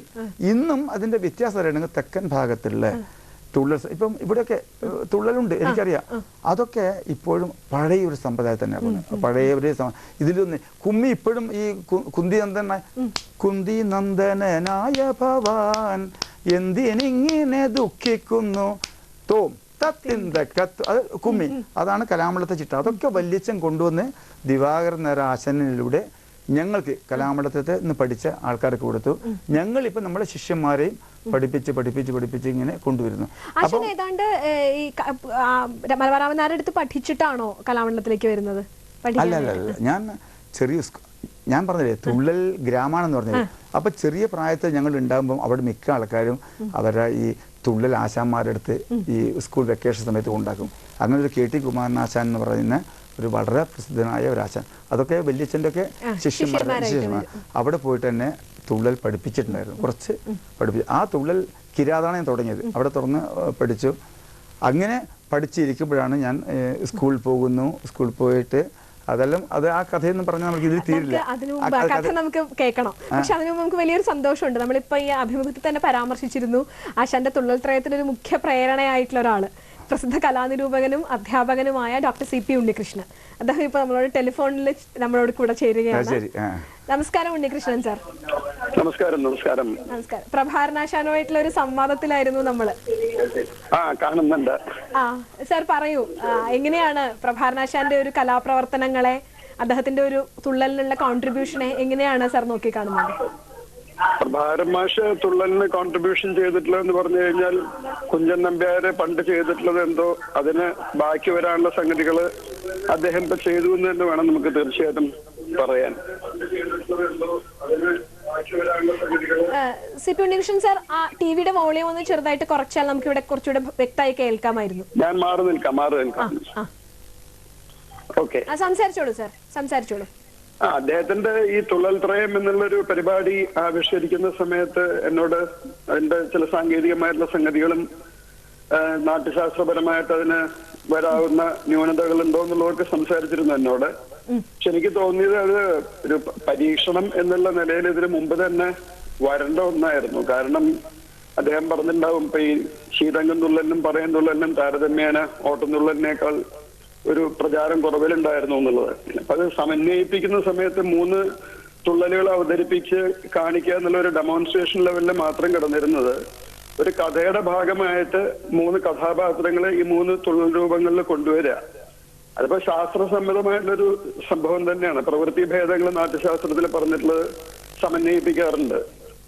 അതുപോലൊരു സംഭവം ഭരതനാട്യമായാലും കുച്ചിപ്പുടി ആയാലും അതെല്ലാം നാടകത്തിൽ നിന്ന് സോളോയിലേക്ക് വന്നപ്പോ അത് വളർന്നു വന്നത് എങ്ങനെയാണോ അതുപോലെ സോളോയിൽ നിന്ന് അല്ലെങ്കിൽ സോളോ ആയിട്ടുള്ള ഫോംസിനെ 3നെയും കൂടി സമന്വയിപ്പിച്ച് എല്ലാവർക്കും പകർന്നാട്ട് സാധ്യത ഉള്ളൊരു സംഭവം, ഒരു മറ്റേതിന്റെ റിവേഴ്സ് പ്രോസസ്സ്. നാടകത്തിൽ നിന്ന് സോളോ ഉണ്ടായതിന് പകരം സോളോനെ 3നെയും കൂടി കൂട്ടിയിട്ടൊരു നാടകം ആക്കി മാറ്റുക എന്നുള്ള രീതിയിൽ ഉള്ള ഒരു അദ്ദേഹത്തിന്റെ മനസ്സിൽ കുറെ കാലം കിടന്നിരുന്ന ഒരു സംഭവം എനിക്ക് എന്റെ ഭാഗമാകാൻ പറ്റി എന്നുള്ളത് വളരെ ഭാഗ്യമായിട്ട് ഞാൻ കരുതുന്നു. എന്തായാലും സന്തോഷമുണ്ട് സാർ ചായക്കൂട്ടിലേക്ക് വിളിച്ചതില്. സാറിന്റെ ഒരു ഈ വിഷയത്തെ കുറിച്ചിട്ടുള്ള സാറിന്റെ ഒരു കോൺട്രിബ്യൂഷനെ കുറിച്ച് നമ്മൾ സംസാരിക്കുകയും ചെയ്തിരുന്നു. സന്തോഷം സാർ നമ്മളോട്. നമ്മള് കലാമണ്ഡലത്ത് ഞാൻ പഠിക്കുമ്പോൾ ഈ നാട്യശാസ്ത്രം ഒന്നും അവിടെ വിഷയമല്ല, അതൊക്കെ ഉണ്ണികൃഷ്ണൻ മാഷ് തന്നെയാണ് പറഞ്ഞത്. അപ്പൊ നമുക്ക് ഇങ്ങനെയുള്ള കാര്യങ്ങൾ എന്തെങ്കിലും ഒരു അധികാരിയായിട്ട് ചെയ്യുമ്പോൾ ഒരു സദസ്സിൽ അവതരിപ്പിക്കുമ്പോൾ അതിന്റെ വല്ല തടസ്സങ്ങൾ വല്ലതും ഉണ്ടോ, അതിൻ്റെ ഒരു ഇപ്പം ആശൻ ചെയ്തതുപോലെ ഇനിയും തുള്ളലിന് ധാരാളം സാധ്യതകളുണ്ട്. ഈ പകർനാട്ടത്തിന്റെ അഭിനയത്തിന്റെ ഒക്കെ സാധ്യത വെച്ചുകൊണ്ട് അതിൽ ഇതുപോലുള്ള പുതിയ പരീക്ഷണങ്ങൾ നമുക്ക് ധാരാളം ആവശ്യമാണ്. ആശാൻ കേരളത്തിനകത്തും അതിനുമ്പ് ഞാൻ തുള്ളലിലേക്ക് വന്ന വിഷയം ഒന്ന് പറഞ്ഞു വെച്ചിട്ടുണ്ട്. അതായത് കുട്ടമത്തുനിന്ന് തുള്ളല് പഠിച്ചുകൊണ്ടിരിക്കുമ്പോൾ തന്നെയാണ് ഈ സ്കൂൾ പഠനം 10ാം ക്ലാസ് പഠിച്ച വലിയച്ഛൻ്റെ ആഗ്രഹം തന്നെയായിരുന്നു എന്നെ കലാമണ്ഡലത്തിൽ ചേർക്കണമെന്ന്. വലിയച്ഛൻ തന്നെ എന്നെ കൊണ്ടുപോയിട്ട് കലാമണ്ഡലത്തിൽ കൊണ്ടുപോയി ചേർത്തു. ചേർത്ത് തിരിച്ചു വരുമ്പോൾ പി കുഞ്ഞിരാമൻ നായരോട് പറഞ്ഞു, എനിക്ക് വയസ്സായില്ലേ, അത് നല്ല ഓർമ്മയുള്ള സംഭവമാണ്, എനിക്ക് വയസ്സായില്ലേ, അപ്പോൾ ഇനിയിപ്പോൾ എന്നെ ഇവനെ ഒന്നിങ്ങനെ കലാമം ചേർത്തിരിക്കുക. അപ്പം എന്നോട് പറഞ്ഞു, ഇത് പി കുഞ്ഞിരാമൻ, എനിക്കറിയില്ലായിരുന്നു. കുഞ്ഞിരാമൻ നായരുടെ കാലം നമസ്കരിച്ച് ഉടനെ ഇവൻ നന്നാവും നോക്കി അങ്ങനെ പറഞ്ഞ് അനുഗ്രഹിച്ചു. കഴിഞ്ഞിട്ട് കൃത്യം 4 മാസമായിട്ടില്ല, ജൂൺ മാസത്തിൽ എന്നെ ചേർക്കുന്നു. സെപ്റ്റംബർ 20 വല്യച്ഛൻ മരിക്കുന്നു. അപ്പം അന്ന് പത്രക്കാരൻ എഴുതിയത് മലബാർ രാമൻ നായരുടെ ഈ പെട്ടിയും കിരീടവും അല്ല, ഒരു അനന്തര അവകാശി, കുടുംബത്തിൽ തന്നെ അവകാശി. അത് പിന്നെ ആ അച്ഛൻ്റെ ഇതുണ്ടല്ലോ. എൻ്റെ അച്ഛൻ ഒരു വലിയച്ഛൻ്റെ നാടകത്തിലെ പാട്ടുകാരനായിരുന്നു. അച്ഛൻ ഒന്ന് വള്ളിയോടൻ കുഞ്ഞമ്പൂ നായർന്നാണ്, വള്ളിയോടൻ രാമൻ നായർന്നാണ് പറയുക. അത് പിന്നെ മലബാർ രാമൻ നായർ ആയതാണ് തിരുവിതാംകൂർ രാജ്. എൻ്റെ വള്ളിയോടൻ കുഞ്ഞമ്പൂ നായർ അങ്ങനെയാണ്. അച്ഛനും അല്ലെ എൻ്റെ അമ്മക്കും അല്പം ഈ സംഗീതം പഠിച്ച ഒരു മാക്കമ്മ എന്ന് പറഞ്ഞിട്ട് അവിടെ ഈ ഒരു നാട്ടിലത്തെ ഭാഗവതത്തിൽ അങ്ങനെ ഒരു കലാപാരമ്പര്യം ഞങ്ങൾക്ക് ഉണ്ടായിരുന്നു. പിന്നെ കലാമണ്ഡലത്തിൽ നിന്ന് പഠിച്ച് പുറത്ത് വന്നപ്പോഴാണ് എനിക്ക് ഈ ജീവിക്കാനുള്ള ഒരു നിവൃത്തിയില്ല. ഒരു തുള്ളൽ പഠിച്ചാൽ ഒരിക്കലും ഒരു കലാകാരൻ ജീവിക്കാൻ പറ്റില്ല. വലിയ മലബാർ രാമൻ നായർ തന്നെ ഇത്രയൊക്കെ വലിയ പ്രഗത്ഭനായിട്ട് അദ്ദേഹം അവസാന കാലത്ത് വലിയ സാമ്പത്തികമായിട്ട് വലിയ മെച്ചമൊന്നും ഉണ്ടായിരുന്നില്ല. അത് തന്നെ അങ്ങനെ ഞാൻ സ്വന്തമായിട്ടൊരു ജോലിയിലേക്ക് സമ്പാദിക്കണം, ഒരു വഴിക്ക് പോയി. അതൊരു വഴിയാണ്, അത് ഞാൻ പറയുന്നില്ല. തുള്ളലൊട്ടും വിട്ടില്ല. തുള്ളൽ തന്നെ വിട്ടിരുന്നെങ്കിൽ അവിടെ നിന്നാണ് ഞാൻ വീണ്ടും കുറച്ച് കഴിഞ്ഞിട്ട് എനിക്കൊരു സ്വന്തമായിട്ട് ജീവിക്കാൻ ജോലി കിട്ടിയപ്പോൾ വീണ്ടും ഞാൻ തുള്ളലിലേക്ക് വന്നു. അന്നേരം വീണ്ടും നമ്മളെ ഈ തങ്കപ്പേട്ടൻ, കലാമണ്ഡല ശശി, അദ്ദേഹം മരിച്ചു വരുന്ന ഏറ്റവും നല്ല മൃദംഗിസ്റ്റായിരുന്നു. നമ്മുടെ കൃഷ്ണൻകുട്ടി പ്രകാശൻ ചണ്ടിയിൽ എങ്ങനെയാണ് അതുപോലെ അത്ര വായിക്കുന്ന ഒരാളെന്ന് അദ്ദേഹം. അങ്ങനെ ഒരു സംഘം ഞാൻ രൂപീകരിച്ചു, മലബാറിലുള്ള അതുപോലെ സംഘം രൂപീകരിച്ചിട്ട് കൊണ്ടുവന്നു.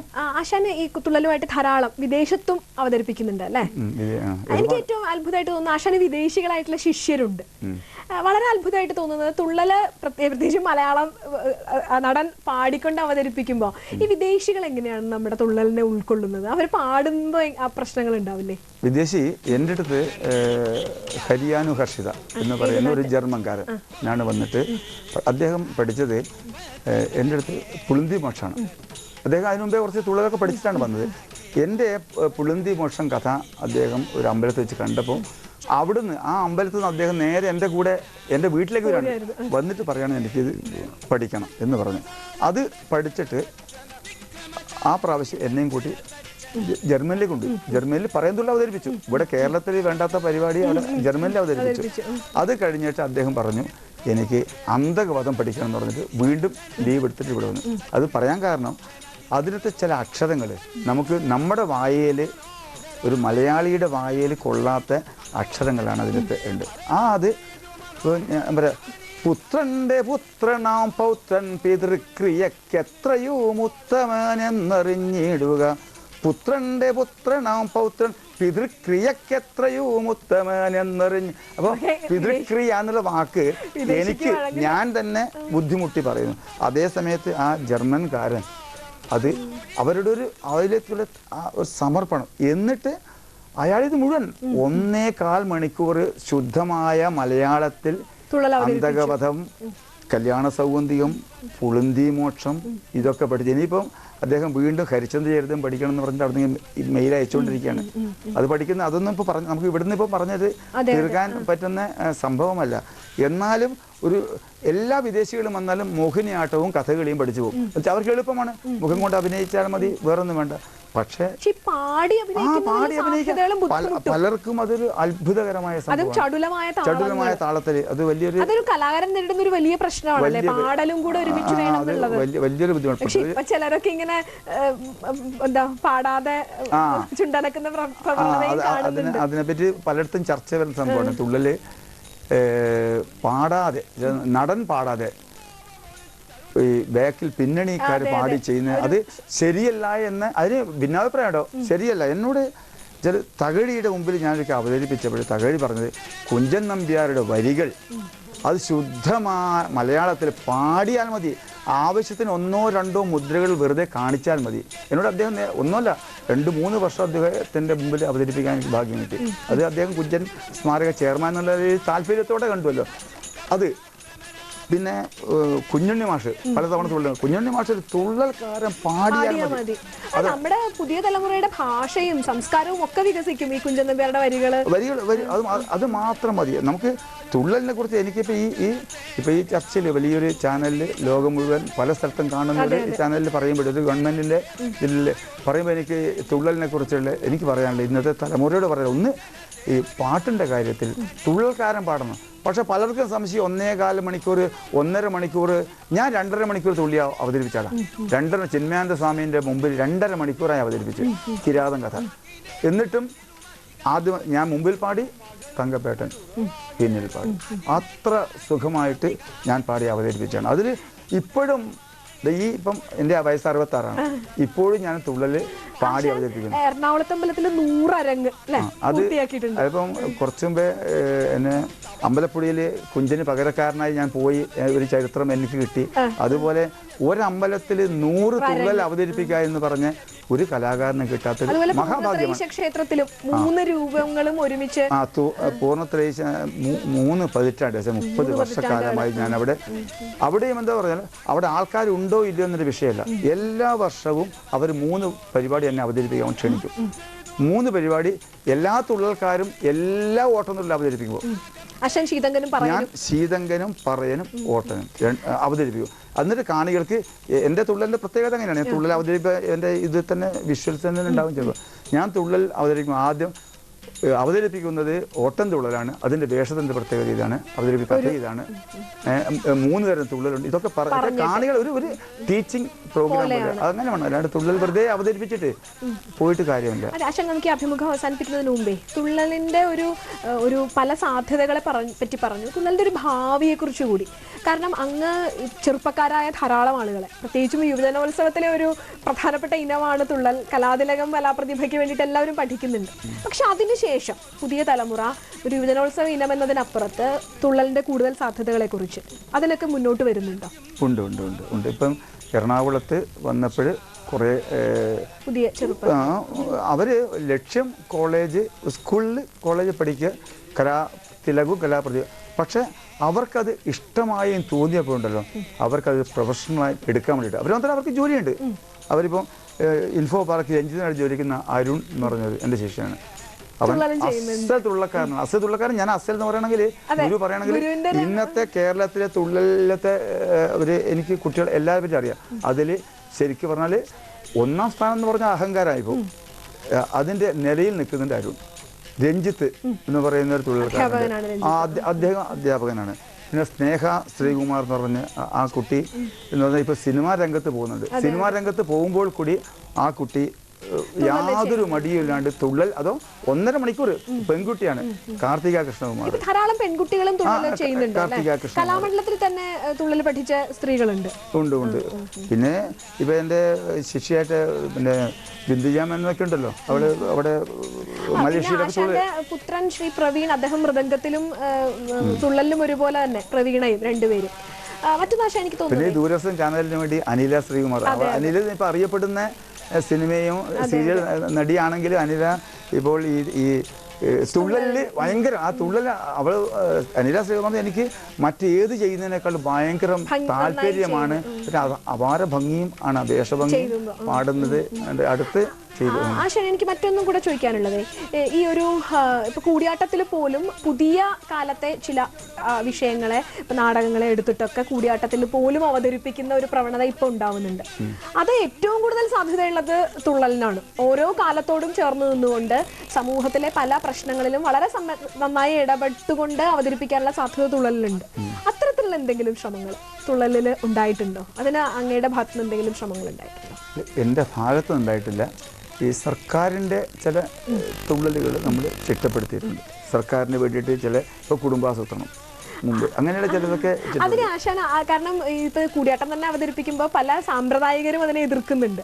അപ്പൊ ആശാന്റെ അഭിപ്രായത്തില് തുള്ളലിന്റെ ഒരു സംശുദ്ധിക്ക് കോട്ടം കിട്ടുന്നതാണ്? ഇല്ല, ഞാൻ അതിന് പറയാം. ഒരു മിനിറ്റ് അതിന് പറയേണ്ടി വരും. അതായത് 18ാം നൂറ്റാണ്ടിൽ കലക്കത്ത് കുഞ്ചൻ നമ്പ്യാർ ജീവിച്ചിരുന്ന കാലത്ത് പത്രങ്ങളില്ല, പ്രതിപക്ഷമില്ല, ഭരണം അങ്ങനത്തെ അല്ല, രാജാവ് ഭരിക്കുക.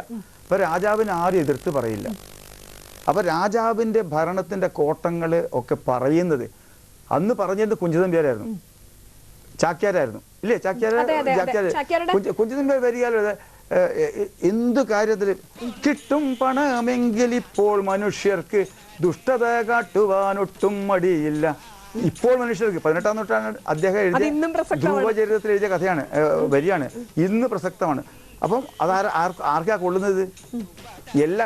ഇത് ധനമെന്നുള്ളത് മോഹിക്കുമ്പോൾ വിനയം ഒരുത്തനുമില്ലിക നൂനം. തനയൻ ജനകനെ വഞ്ചന ചെയ്യും, ജനകൻ തനയനെ വധവും കൂട്ടും, അനുജൻ ജ്യേഷ്ഠനെ വെട്ടിക്കൊല്ലും, മനുജന്മാരുടെ മാർഗം ഇതല്ലോ. കനകം മൂലം കാമിനി മൂലം കലഹം പലവിധം. കനകം മൂലം കാമിനി മൂലം കലഹം എന്ന് അത് പറയേണ്ട ആവശ്യമില്ല. ഇന്ന് ഇപ്പോൾ നമുക്ക് ഇന്നത്തെ ദിവസം വരെ എപ്പോഴും പത്രത്തിൽ വായിക്കുന്ന ഈ ലോകത്ത് നടക്കുന്ന ഒട്ടുമിക്ക പ്രശ്നങ്ങൾക്കും കനകം മീൻസ് സ്വർണം ആവാം, സ്വത്താവാം. കനകം എന്ന് പറഞ്ഞാൽ എല്ലാവല്ലോ. കാമിനി പെണ്ണ് പറഞ്ഞാൽ ആവാം. അത് 18-ാം നൂറ്റാണ്ട് നമ്പ്യാർ, അതൊക്കെ നമ്പ്യാർ അങ്ങനെ നിശ്ചിതമായി രാജഭരണത്തെ, അന്നത്തെ ജനങ്ങളിലത്തെ ഈ അരാജകത്വത്തെ മുഴുവൻ വിമർശിക്കാൻ വേണ്ടി കുഞ്ചൻ നമ്പ്യാർ അന്ന് ഇല്ലേ? അതാണ് അതിപ്പം പ്രയോഗിക്കാന്നാ പറയുന്നത്. ഇപ്പോൾ ഇലക്ഷൻ രാഷ്ട്രീയ തുള്ളൽ എഴുതുന്നുണ്ട്, പലരും എഴുതുന്നുണ്ട്, അവതരിപ്പിക്കുന്നുണ്ട്. അത് എൻ്റെ അഭിപ്രായത്തിൽ തെറ്റില്ല. എന്തുകൊണ്ടാണെന്നാൽ അത് ഏത് രാഷ്ട്രീയമല്ല ലക്ഷ്യം. അത് നമുക്ക് സമൂഹത്തിൽ നടക്കുന്ന ഒരു അഴിമതികളെ ഇതിനെ പറ്റിയിട്ട് തുറന്നു പറയാൻ വേണ്ടി ഉപയോഗിക്കുന്നത്. അത് തെറ്റൊന്നുമില്ല. അത് ആശാന്റെ പാഞ്ചാലി സ്വയംവരം തുള്ളല് അരങ്ങുകളിൽ വളരെ ഹരമായിട്ടുള്ളതാണ്. നമുക്ക് ഇതിന് ചെറിയൊരു ക്ലിപ്പിംഗ് കണ്ടിട്ട് വേഗം തിരിച്ചു വരാം. പദയുഗ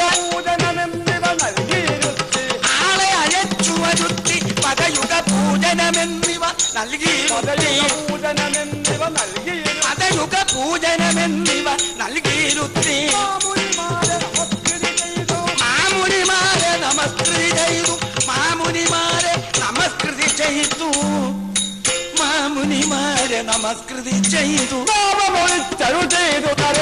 മാമുനിമാരെ നമസ്കൃതി ചെയ്തു താപമൊഴിച്ചരു ചെയ്തു നരേന്ദ്രൻ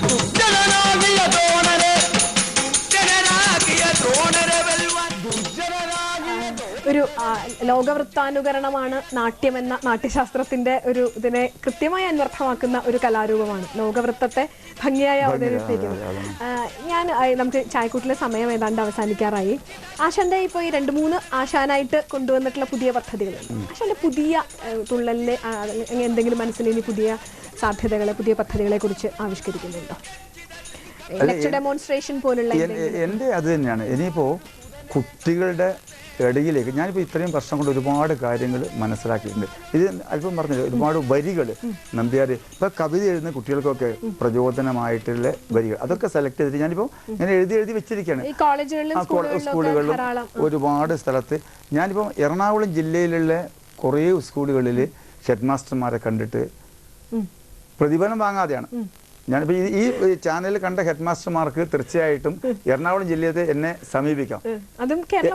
അല്ല അത് ദൂരമാകുമ്പോൾ നമുക്ക് വഴിച്ചാൽ വെക്കാൻ വേണ്ടി വരും. ഇല്ലെങ്കിൽ എൻ്റെ ലക്ഷ്യം എന്താ പറഞ്ഞാൽ ഞാൻ ഇത്രയും കാലം കൊണ്ട് തുള്ളലിന് വേണ്ടി മാത്രം മലബാർ രാമൻ നായർ ഏൽപ്പിച്ച ഒരു ദൗത്യമാണ്. അപ്പോൾ അത് എനിക്ക് മറ്റു പല തൊഴിലാൾക്കാരും എനിക്ക് സ്വന്തമായിട്ട് ജോലിയും ജീവിക്കാനുള്ള വരുമാനവും ഉണ്ടായതുകൊണ്ടാണ് പറ്റുന്നത്. പക്ഷെ തുള്ളൽ മാത്രം കൊണ്ട് ജീവിക്കുന്ന ഒരുപാട് പാവങ്ങളെ അവരുടെ ഏക വരുമാനം തുള്ളലാണ്. അപ്പോൾ അവർക്ക് ഇൻവെസ്റ്റ് ചെയ്യാൻ പറ്റില്ല. അപ്പോൾ ഈ തുള്ളൽ നിലനിന്നാൽ മാത്രമേ അവർക്ക് ജീവിക്കാൻ പറ്റുള്ളൂ. അതുകൊണ്ട് തന്നെ ഞാൻ ഈ തുള്ളൽ പ്രചരിപ്പിക്കാൻ വേണ്ടിയിട്ട് സ്കൂളുകളിലേക്ക് ഇപ്പോൾ ജൂൺ വീണ്ടും ഇറങ്ങുകയാണ്. ഇറങ്ങിയിട്ട് കുട്ടികൾക്ക് ഈ കുഞ്ചൻ നമ്പ്യാരുടെ കൃതികളെ പറ്റി പറഞ്ഞു കൊടുക്കുന്നു. ഈ പ്രാസങ്ങൾ പറഞ്ഞു അതിനോട് ഞാൻ ഒരുപാട് അവതരിപ്പിച്ചു. അത് ഇനിയും അത് ചെയ്യാം. ഇപ്പം ഒരു ചാനലിൽ കൂടി അങ്ങനെ പറയാൻ അവസരം കിട്ടിയുകൊണ്ട് ഒരുപാട് ചിലപ്പോൾ അതുമായിട്ട് ബന്ധപ്പെട്ട് കോളുകൾ വന്നു വരും. തീർച്ചയായിട്ടും ഒരു വളരെ സഫലമായ സാർത്ഥകമായ ശ്രമമാണ് ശ്രീ കലാമണ്ഡലം പ്രഭാകരനാശാന്റെ ഭാഗത്തുനിന്ന് നടക്കുന്നത്. ചായക്കൂട്ടിലെ അതിഥിയായി എത്തിയതിൽ ഞങ്ങൾക്ക് ഏറ്റവും സന്തോഷമുണ്ട്. കേരളത്തിലെ ഏറ്റവും പ്രഗത്ഭനായ ഒരു കലാകാരനെ ചായക്കൂട്ടിലെ പ്രേക്ഷകർക്ക് വേണ്ടി പരിചയപ്പെടുത്താൻ സാധിച്ചത്. പ്രഭാകരനാശാന് ഈ സഹൃദയ ലോകത്തിന്റെ പ്രണാമങ്ങൾ. എനിക്കും അതുപോലെ തന്നെ തുള്ളലിനെ കുറിച്ച് ഇങ്ങനെ ഒരു ദൂരദർശൻ എന്ന് പറഞ്ഞ ഇതിൽ അല്പം ചില കാര്യങ്ങൾ ചെറിയ സമയമുണ്ടെങ്കിലും ഇനിയും സമയം കിട്ടണമെന്നാണ് എൻ്റെ ഒരു ആഗ്രഹം. അതുകൂടി സാധിപ്പിക്കണമെന്നുകൂടി ഒരു വെച്ചുകൊണ്ട് എല്ലാവർക്കും നമസ്കാരം പറയണം. നമസ്കാരം. ചായക്കൂട്ടിന്റെ ഈ ലക്കം ഇവിടെ അവസാനിക്കുകയാണ്. വീണ്ടും ഒരു അതിഥിയുമായി നമുക്ക് നാളെ കാണാം. അതുവരേക്കും നമസ്കാരം.